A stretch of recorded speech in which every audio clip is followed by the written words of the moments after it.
Hello, my name is David Ripplinger, and this is my story. When I was about 6 or 7 years old, my grandma sent me to vacation Bible school, and I didn't really know anything about it. I just knew I was going to some camp near Clear Lake, or Moses Lake, one of the two.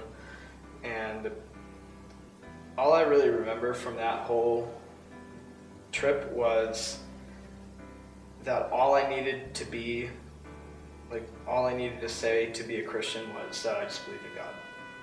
That's the only thing, that was the only requirement to be a Christian. Pretty atheist household. My dad and my brother were the only people around. It was a guy house, and they both were atheist. And I said I was a Christian, but I still didn't know what it meant to be a Christian.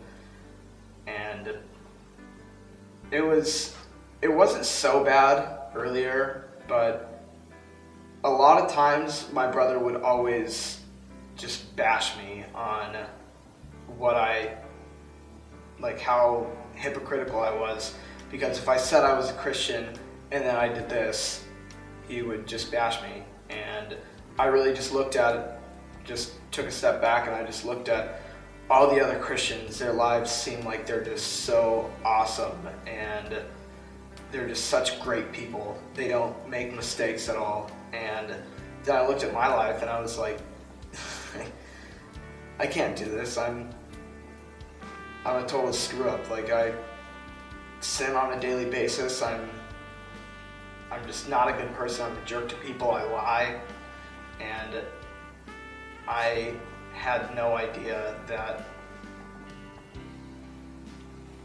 other people did this too. It just seemed like all Christians were just these perfect people, and I really didn't think I was good enough for God's love. And then my 9th grade year rolls around, and I was sitting in my home ec class, and a girl invited me to a program called Young Life, and I didn't really want to go because I heard it was pretty lame, and until I heard there was going to be free food, I decided to go, and I hadn't missed a club that entire year. Throughout that entire year, I kind of learned what it meant to be a Christian, but I don't think I still accepted Jesus as my personal Lord and Savior. I wasn't there spiritually. And July rolled around, and Young Life Camp up in Malibu, Canada, which is like 100 miles north of Vancouver. It was like a week-long Bible camp, pretty much, just a week-long Young Life club. They had clubs every night. They had really, really awesome theological discussions, and on the very last night of camp, they asked people whether they wanted Jesus Christ to be the Lord and Savior of their life. When I was staying there, they asked me, they were going in a line just asking people if they were ready. And before it got to me, I was having a battle in my mind. I really wanted it, but I didn't know if I was ready, because I didn't know. I kind of knew what it meant. I knew that Jesus died on the cross for my sins, but I felt like I was too much of a screw up to really afford or have His grace. I felt that I didn't deserve the love of God. So when it got to me, I really didn't know what to say, but when he asked me the question if I wanted to accept Jesus Christ in my heart, I felt something calling me to just say yes. And that moment that I accepted Jesus Christ into my life was the absolute just turning point for my entire life. It was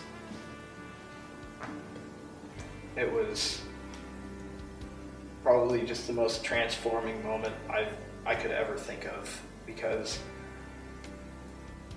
I then knew what it meant to be a Christian. And like after I accepted Jesus Christ into my life, I came back to Prosser. It was still this week, and I really wanted to go to church. I had never wanted that before, just never wanted that before. Andrew invited me to come to the Grandview Nazarene Church, and I wasn't in very many churches growing up as a kid, but it's the best church that I've ever been to, hands down. The people are great. The youth program is amazing. I can connect. I have a family here. It's like a family I never had at home growing up. I used to not know how to deal with persecution, and I would just go away, and I just wouldn't do anything about it.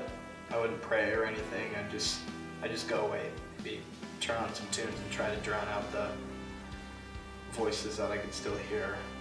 And now it's completely different. If I get persecuted, if I get just yelled at or beat up or something just because of my beliefs, I pray about it, and God tells me what to do. God has really helped me through this whole issue a lot by loving and forgiving them. And just when I am in the most furious of times, God just says, don't worry, just shake it off. Just love on him, keep loving on him. He'll change soon enough. Everything will be alright.